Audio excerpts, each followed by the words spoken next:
દાહોદના ધારાસભ્ય ઇમરાન ખેડાવાલાએ વિધાનસભામાં મુખ્યમંત્રી રજૂ કરેલા યુનિફોર્મ સિવિલ કોડ બિલનો ભારે વિરોધ કર્યો।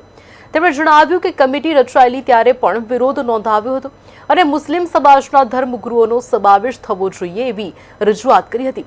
તેમણે જણાવ્યું કે દિલ્હી ખાતે પણ આ મુદ્દે ખાસ રજૂઆત કરવામાં આવી હતી।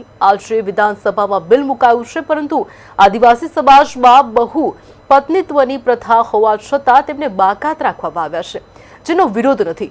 ઇમરાન ખેડાવાલાએ કહ્યું કે શરિયત અને કુરાનનો અમલ કરી શકાય છે।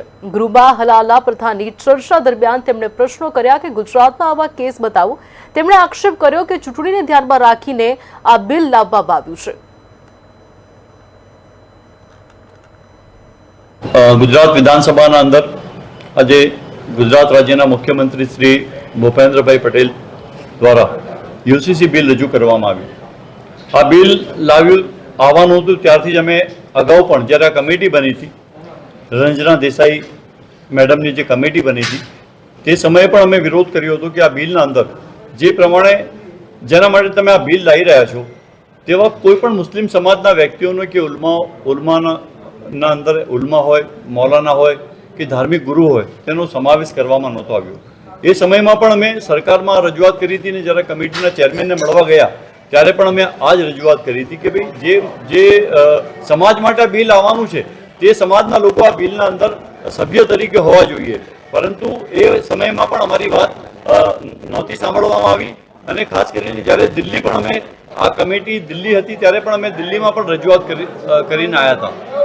ખાસ કરીને આજે જે પ્રમાણે વિધાનસભાના અંદર આ બિલ મૂકવામાં આવ્યું અને આ બિલના અંદર જે અલગ અલગ સમાજને જેવી રીતે આદિવાસી સમાજની વાત કરું કે આદિવાસી સમાજના અંદર પણ મુસ્લિમ સમાજ જે પ્રમાણે બહુપત્નીત્વનું જે વાત છે એમાં આદિવાસી સમાજના અંદર પણ એ જ પ્રકારની પ્રથા છે, પરંતુ આદિવાસી સમાજને આમાંથી બાકાત રાખવામાં આવ્યો છે। આદિવાસી સમાજને બાકાત રાખવામાં આવ્યો છે તેનો અમને કોઈ પણ જાતનો વિરોધ નથી।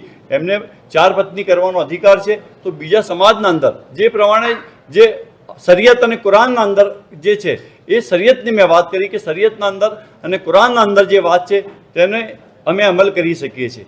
જ્યારે આ બિલના અંદર ખાસ કરીને જે પણ જે વાક્ય અને જે ઉલ્લેખ કરવામાં આવ્યો છે કે ભાઈ 3 તલાકની વાત છે, હલાલાની વાત છે। હલાલાના અંદર જે પ્રમાણે મંત્રીશ્રી જવાબ આપતા હતા, બીજા એમના સભ્ય જવાબ આપતા હતા કે હલાલાની પ્રથા શું હોય છે, એ આખા સભાગૃહને જ્યારે ગેરમાર્ગે દોરવાની વાત હતી કે હલાલા પ્રથા એવી હોય છે કે અન્ડરસ્ટેન્ડિંગથી જે પણ વ્યક્તિ જેને તલાક ગુસ્સામાં કોઈ આપી દીધા હોય, 3 વખત તલાક કહી દીધા હોય, ત્યારે તેને પાછા જ એ જ પુરુષ જોડે લગ્ન કરવાના હોય તો તે હલાલા પ્રથા છે।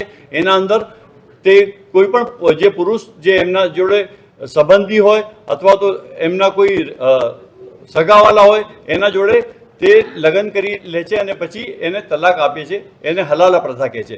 એને કોઈ શારીરિક કે કોઈ માનસિક કોઈ પણ જાતનું એને એના